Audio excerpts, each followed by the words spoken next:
वंशवाद और परिवारवाद वह सच्चाई है जिससे शायद ही कोई क्षेत्र अछूता हो। इसे गलत मानने के बाद भी इससे मुक्ति की ईमानदार कोशिश कहीं नहीं दिखती।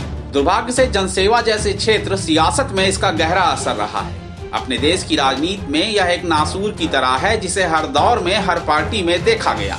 अब तो शायद ही किसी को इन बातों में कोई खामी नजर आए। आइए एक नजर डालते हैं कि देश की सियासत में वंशवाद और परिवारवाद किस तरह फला और फूला। परिवारवाद को लेकर कांग्रेस हमेशा से निशाने पर रही। इसकी वजह यह रही कि आजादी के बाद यही पार्टी सत्ता में ज्यादा रही और एक ही परिवार के लोगों ने ज्यादातर पार्टी और देश का नेतृत्व किया। नेहरू जी और इंदिरा गांधी के बाद राजीव गांधी, सोनिया गांधी, राहुल गांधी की यह कड़ी अब प्रियंका से रॉबर्ट वाड्रा तक जुड़ती दिख रही है।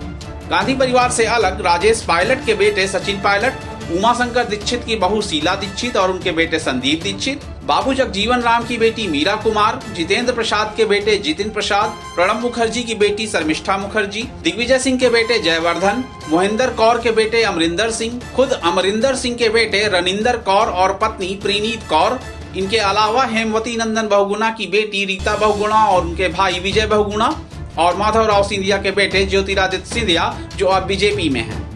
यह सभी परिवारवाद के ताजा उदाहरण हैं। थोड़ा पीछे चलते हैं। देश के पहले गृह मंत्री सरदार पटेल के निधन के बाद नेहरू जी ने साल 1952 में उनकी बेटी मणिबेन को लोकसभा चुनाव में टिकट दिया। इस पर अच्छा खासा विवाद हो गया। नेहरू जी को सफाई देनी पड़ी कि मणिबेन पटेल की बेटी हैं, मगर साल 1930 से आजादी के आंदोलन से जुड़ी रही हैं। इसके बाद साल 1957 में सरदार पटेल की बेटी मणिबेन और बेटे दया भाई पटेल चुनाव जीतकर संसद पहुंचे। भारतीय जनता पार्टी जो हमेशा कांग्रेस को परिवारवाद के लिए कोसती रहती है, खुद वह भी इससे अलग नहीं है।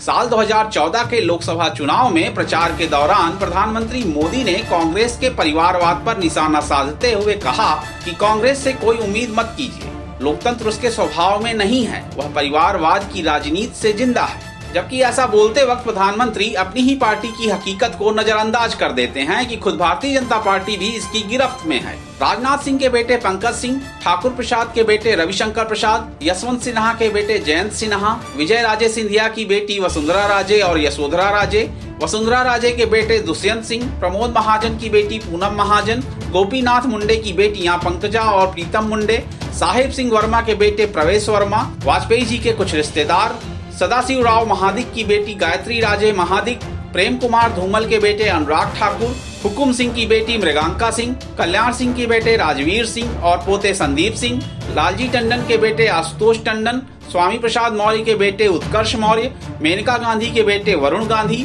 वेद प्रकाश गोयल के बेटे पीयूष गोयल, ब्रिजभूषण शरण सिंह के बेटे प्रतीक भूषण, दिलीप सिंह भूरिया की बेटी निर्मला भूरिया जैसे तमाम नाम शामिल किए जा सकते हैं। लेकिन जब अमित शाह से इस पर सवाल किया जाता है तो वो सफाई देते हैं कि किसी नेता का बेटा जनता द्वारा चुनकर आए तो उसे परिवारवाद नहीं कहते, लेकिन किसी नेता के जाने के बाद उसका बेटा उसकी जगह ले ले, यह परिवारवाद कहलाता है। कांग्रेस और भारतीय जनता पार्टी के अलावा दूसरे दल भी इससे अछूते नहीं हैं। यूपी में समाजवादी पार्टी का ऐसा ही हाल है, जहां मुलायम सिंह यादव, उनके भाई शिवपाल सिंह और अखिलेश यादव समेत कुनबे के कई लोग सियासत में हैं। भले ही आज वह बिखराव के शिकार हो गए हैं, इसी पार्टी में आजम खान के बेटे अब्दुल्ला आजम समेत कई उदाहरण हैं। तो उधर बिहार में राष्ट्रीय जनता दल का लालू परिवार और लोक जनशक्ति पार्टी का पासवान परिवार, पंजाब के अकाली दल में बादल परिवार, महाराष्ट्र में एनसीपी का पवार परिवार और शिवसेना का ठाकरे परिवार, जम्मू कश्मीर में मुफ्ती और अब्दुल्ला परिवार, छत्तीसगढ़ में जोगी परिवार, झारखंड में सोरेन परिवार, कर्नाटक में देवगौड़ा परिवार, यह सभी देश में परिवारवाद के जीते जागते उदाहरण हैं। देश के दक्षिण की ओर चलें तो तस्वीर बहुत अलग नहीं दिखती। तमिलनाडु में कलैगनार कुनबा, अन्ना द्रमुक पार्टी में एमजी रामचंद्रन की प्रेमिका जयललिता, आंध्र प्रदेश में एनटी रामाराव की बेटी डी पुरंदेश्वरी, तो दामाद तेलुगु देशम पार्टी के मुखिया चंद्रबाबू नायडू, आंध्र प्रदेश में ही वाईएस राजशेखर रेड्डी के बेटे जगमोहन रेड्डी परिवारवाद या वंशवाद के उदाहरण के रूप में दिख जाते हैं। इस मुद्दे पर अगर कुछ भी संतोषजनक है तो वह है कम्युनिस्ट पार्टियां। इनके अलावा सभी दलों में किसी परिवार या किसी व्यक्ति विशेष का बोलबाला रहा है। देश की इस तस्वीर से अलग एक और तस्वीर है जो सियासत की गंदगी में थोड़ी राहत देती है।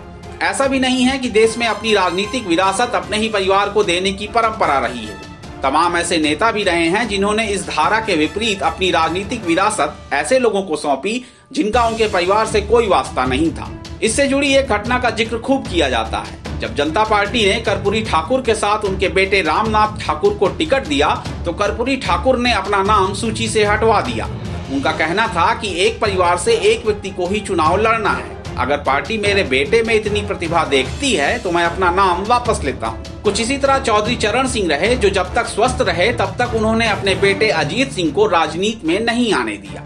ऐसे ही बीजू पटनायक के जीवित रहते उनके परिवार का कोई भी व्यक्ति राजनीति में नहीं आया। उनके निधन के बाद नवीन पटनायक ने बीजू जनता दल बनाई।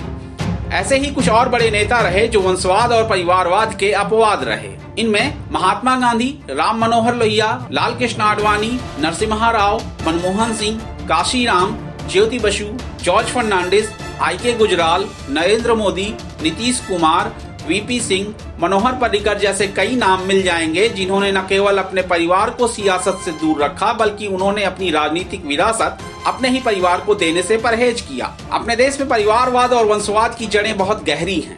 राजनीतिक विरासत अपने ही घर में किसी सदस्य को देने की लालसा हर जगह है। दलील यह दी जाती है कि चुनाव जीतकर आए किसी शख्स को वंशवाद या परिवारवाद के बहाने कैसे रोका जा सकता है। सवाल यह भी उतना ही जायज है कि परिवारवाद की राजनीति से दिक्कत क्या है। तो यह जवाब शायद सही होगा कि देश की अधिकांश जनता को ऐसे सियासी लोगों में कोई खास दिक्कत नहीं दिखती और न ही उन्हें कोई विशेष फर्क पड़ता है।